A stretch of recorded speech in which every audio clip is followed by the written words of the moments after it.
Jadeveon Clowney has said that he wants to be the #1 pick in the upcoming draft. Well, Houston owns that pick, and they clearly need a quarterback. Is Clowney a rare and special enough talent that Houston would take him, even though they have this glaring need at signal caller? I'd be shocked. Shocked.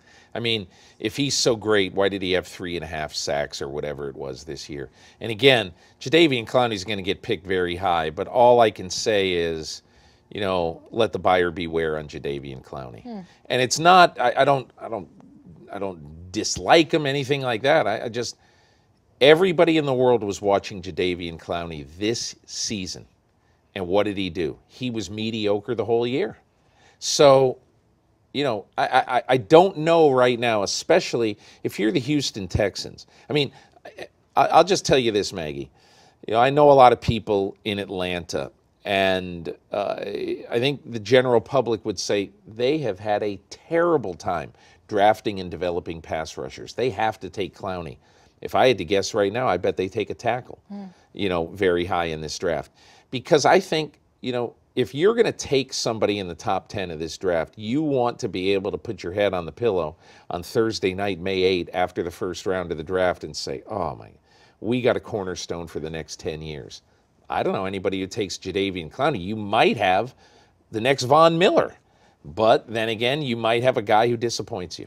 Knowing Bill O'Brien and the fact that he's worked with so many great quarterbacks and developed them, where do you think he would look? What type of quarterback suits him? Because you have Johnny Manziel, who plays his college football only an hour and a half away from Houston. I can imagine there would be some pressure to draft Johnny football. Just remember a couple of things about the Houston Texans. In 2006, when they took Mario Williams ahead of Vince Young, the internal pressure in that town to take a Texas guy and a Houston guy, Vince Young, #1, was enormous. And I remember I was there about a week before the draft, and I talked to Bob McNair, the owner of the team, and he said, we have got to get somebody who can chase Peyton Manning. Remember, at the time, Houston and Indianapolis, that's going to be their nemesis. For them to win the AFC South, they got to beat Peyton Manning.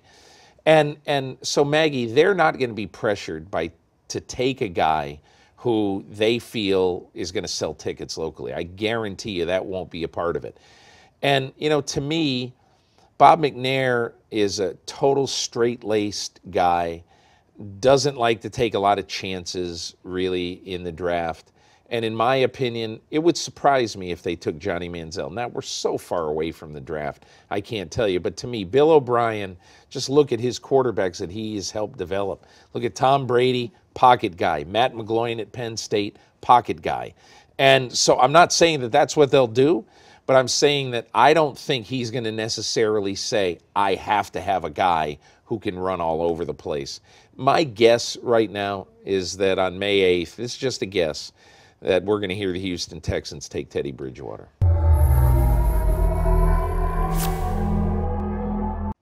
Hey, I didn't see you there.